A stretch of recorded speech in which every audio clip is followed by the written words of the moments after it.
अस्सलाम वालेकुम। मेरा नाम है हारिस शाहिद। आप देख रहे हैं मेरा official YouTube channel travel tips with Haris Shahid. उम्मीद करता हूँ आप सब खैरियत से होंगे, ठीक ठाक होंगे। आज हम बात करने जा रहे हैं कनाडा के असालम प्रोसेस के हवाले से। काफ़ी ज़्यादा लोगों की रिक्वेस्ट आई हुई थी कि यार असालम का प्रोसेस बता दें, कनाडा में अगर असालम प्रोसेस करवाना है तो उसके क्या क्या बेनिफिट्स हमें मिलते हैं और कनाडा में असालम प्रोसेस होता कैसे है। तमाम तरह प्रोसेस आज की वीडियो में मैं आपको बताऊंगा। वीडियो स्टार्ट करने से पहले एक बहुत ही इंपॉर्टेंट चीज़ कि मैं किसी को इनकरेज नहीं कर रहा हूँ कि आप जाकर असालम किसी भी कंट्री में डालें, लेकिन मैं आपको सिर्फ और सिर्फ इन्फॉर्मेशन प्रोवाइड करूंगा कि किसी भी कंट्री में असालम डालने के पॉजिटिव पॉइंट्स और नेगेटिव पॉइंट्स क्या हैं। तमाम तरह चीज़ों पे आज डिस्कस करेंगे, क्योंकि रिसेंटली मैं कनाडा में मौजूद था। 60% लोग जो कनाडा में इस वक्त मौजूद हैं, चाहे वो पाकिस्तान से हैं, इंडिया से हैं, बांग्लादेश से, अफगानिस्तान से हैं, तकरीबन लोग जो है वो कनाडा में आकर असालम प्रोसेस करवाते हैं। आज अगर आपके रिश्तेदार कनाडा में बैठे हुए हैं और उनके पास पीआर है, परमानेंट रेजिडेंसी है या पासपोर्ट है, तो आपसे ये कहते हैं कि यार आप तो कनाडा में आ ही नहीं सकते हो। हम जो है वो डिफरेंट प्रोग्राम्स के थ्रू कनाडा आए थे, हमने जो है वो असालम प्रोसेस नहीं करवाया था। तो तकरीबन 70 to 80% लोग आपसे झूठ कहते हैं, क्योंकि तकरीबन जो पाकिस्तानी, इंडियन, बांग्लादेशी, अफगानिस्तान जो लोग वहाँ पर जाते हैं वो असालम पे जाते हैं, असालम के केसेस पर जाते हैं, असालम के केसेस डलवाते हैं और वहाँ जाकर रह जाते हैं। सबसे पहले हम बात कर लेते हैं कौन लोग जाकर कनाडा में असालम डाल सकते हैं। इनका कोई जेन्युइन इशू हो अपने होम कंट्री से। फॉर एग्जांपल आप ये वीडियो इंडिया से देख रहे हैं, पाकिस्तान से देख रहे हैं, बांग्लादेश से देख रहे हैं, नेपाल, श्रीलंका, किसी भी कंट्री से देख रहे हैं। अगर आपके कंट्री में आपके साथ कोई जेन्युइन मसला है, पॉलिटिकली कोई इशू है आपके साथ, आपकी जान को खतरा है या किसी भी किस्म का आपको थ्रेट है अपने होम कंट्री में, तो आप जाकर कनाडा में असालम इजीली प्रोसेस कर सकते हैं। कनाडा ने जो है वो सेफ थर्ड कंट्री का एग्रीमेंट साइन किया हुआ है। कनाडा जो है वो वेलकमिंग कंट्री है, यानी कि जो भी कनाडा जाता है असालम प्रोसेस करने, कनाडा उसको ईजीली वेलकम करता है। आप अपने होम कंट्री में बैठकर असालम नहीं डाल सकते। आपको कनाडा में असालम डालने के लिए कनाडा में होना ज़रूरी है।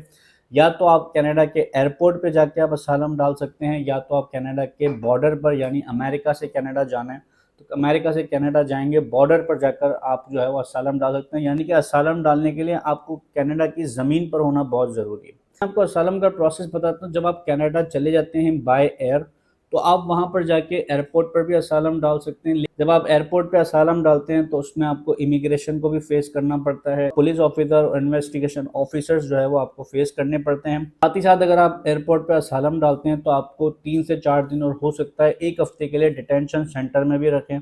बेसिकली डिटेंशन सेंटर ये होता है कि जहाँ पर आपको रखा जाता है, आपको खाना भी प्रोवाइड किया जाता है, आपको कपड़े भी प्रोवाइड किए जाते हैं, आपको हर तरह की फैसिलिटी प्रोवाइड की जाती है। यहाँ पर बेसिकली आपकी इन्वेस्टिगेशन होती है कि आप कौन से कंट्री से आए। सबसे पहले आपका पासपोर्ट लिया जाता है, आपसे आपको एक फॉर्म दिया जाता है, उस फॉर्म को आपको फिल करना होता है।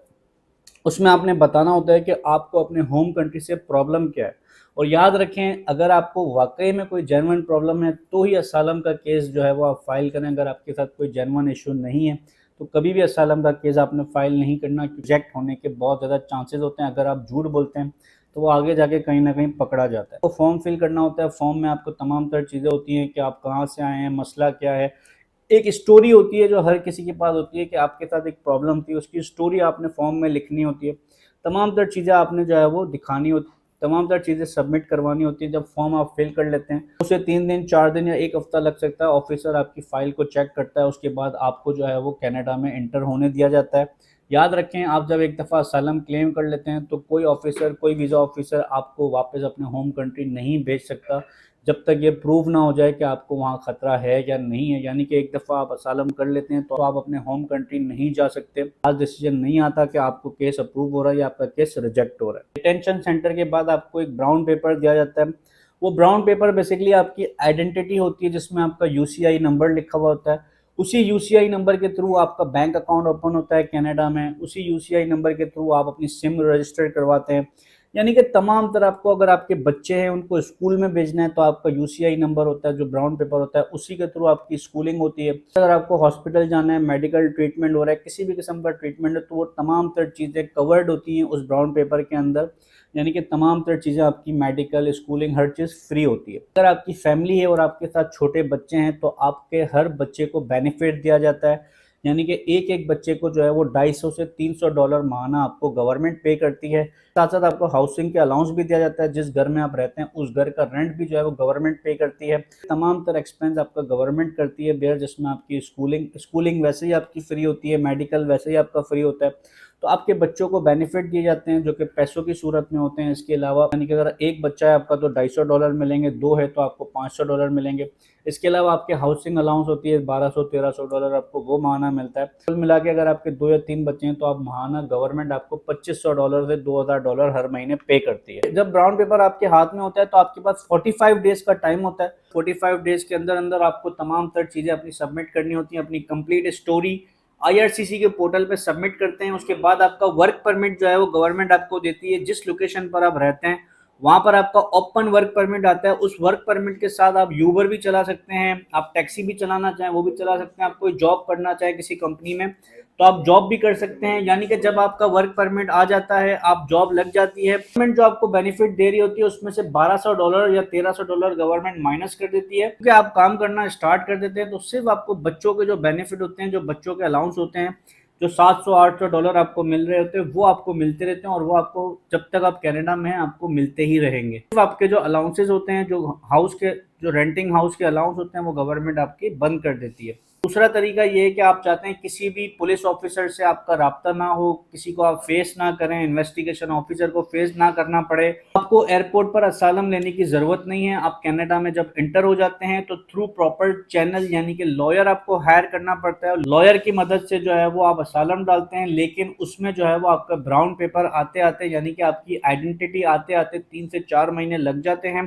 3 से 4 महीने का जो आपका खर्चा होता है वो तमाम तर आपको अपने जेब से करना होता है। लेकिन ब्राउन पेपर आ जाता है तो आप गवर्नमेंट से उन 3 से 4 महीने के पैसे भी ले सकते हैं कि यार हम इस दिन से कनाडा आए थे, तो आपको उसी दिन से पैसे स्टार्ट होते हैं जब से आप कनाडा में आए हुए होते हैं। तो आप एयरपोर्ट पर असालम क्लेम करते हैं या तो आप कनाडा के बॉर्डर पे असालम क्लेम करते हैं। तमाम तर बेनिफिट्स मैंने आपको बता दिए। हम बात करते हैं कि अगर तो आपका जेन्युइन केस होता है तो आपकी हेयरिंग डेट होती है, यानी कि आपको जज के सामने पेश किया जाता है। आप आए हैं 1 साल बाद या 8 महीने बाद या 9 महीने बाद। सिटी का डिफरेंट सिनेरियो है। ब्रिटिश कोलंबिया में 3 से 4 महीने में हेयरिंग आ जाती है। ओंटारियो की अगर हम बात करें तो 1 साल 1.5 साल लग जाता है। इसके अलावा अगर क्यूबेक की बात करें तो क्यूबेक का अलग टाइम पीरियड है। यानी कि आप माइंड में लेके चलें कि 1 से 1.5 साल के अंदर आपकी हेयरिंग आती है। हेयरिंग में जब आप जज के सामने जाते हैं तो जज को आपको प्रूफ करना होता है कि आपको आपकी होम कंट्री में क्या प्रॉब्लम है। तमाम चीज़ों के सबूत भी होने चाहिए कि आपके साथ ये प्रॉब्लम था तो इसका ये सबूत है। हर चीज़ आपके पास क्रिस्टल क्लियर होना चाहिए। अगर आपका झूठ पकड़ा जाता है और अगर आप झूठे साबित हो जाते हैं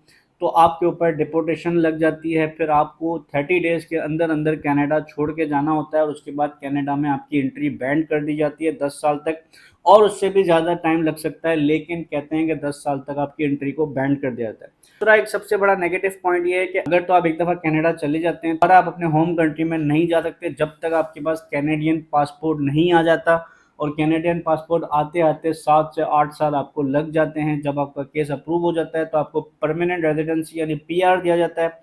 उस PR पर आप बाकी कंट्रीज़ में तो ट्रैवल कर सकते हैं, लेकिन आप अपने होम कंट्री में ट्रैवल नहीं कर सकते। यानी कि कोई भी खुशी हो, गमी हो, आप अपने होम कंट्री नहीं जा सकते। सबसे बड़ा लॉस आपका ये है कि आप एक दफ़ा असालम डाल देंगे तो आप अपने होम कंट्री से कट हो जाते हैं जब तक आपके पास कैनेडियन पासपोर्ट नहीं आ जाता। ये काफ़ी ज़्यादा लंबी हो चुकी है, इसको हम यहाँ पे क्लोज करते हैं। उम्मीद करता हूँ मोटे मोटे पॉइंट्स आप तक पहुँच गए होंगे। जो मैंने चीज़ें आपको बताई हैं आपको अच्छे से समझ आ गई होंगी। किसी भी किस्म का आपका सवाल है, इंस्टाग्राम पर जो है वो मेरा लिंक मौजूद है, आप मुझसे रब्ता कर सकते हैं सवाल जवाब करने के लिए। इसके अलावा मैं दोबारा से कहूँगा कि मैं किसी को इनकरेज करने के लिए ये वीडियो नहीं बना रहा, सिर्फ एक इन्फॉर्मेशन है जो आप तक पहुँचाई है कि असालम बेसिकली होता क्या है, कैसे डलता है, प्रोसेस क्या होता है, क्या क्या चीज़ें आपको फेस करनी पड़ती हैं। जो लोग असालम डालने का सोच रहे हैं या डालना चाहते हैं तो वही लोग असालम डालें जिनके साथ जेन्युइन प्रॉब्लम है, अदरवाइज आपको असालम डालने की ज़रूरत नहीं है। लोग जो है वो नेशनलिटी हासिल करने के लिए भी असालम डाल देते हैं। याद रखिए ये सबसे लास्ट ऑप्शन आप रखें असालम डालने का। असालम का मतलब ये लगता है लोगों को गार्डन है कि यार पैसे भी मिलेंगे गवर्नमेंट से, सब चीज़ें होंगी, लेकिन ये गार्डन नहीं है। दूर से बहुत अच्छा लगता है, लेकिन जब आप प्रैक्टिकली ये चीज़ों में आएंगे तो आपको अंदाज़ा हो जाएगा। उम्मीद करता हूँ आज की वीडियो आपके लिए हेल्पफुल रही होगी। चैनल पर नहीं हो तो सब्सक्राइब कर दीजिएगा, बेल आइकन को भी प्रेस कर दीजिएगा ताकि ऐसी तमाम इन्फॉर्मेशन आप तक टाइमली पहुँच सकें। वीडियो अच्छी लगी हो तो ज़्यादा से ज़्यादा शेयर करें अपने दोस्तों के साथ। मुझे दीजिएगा इजाज़त। Thank you so much. अल्लाह हाफ़िज़।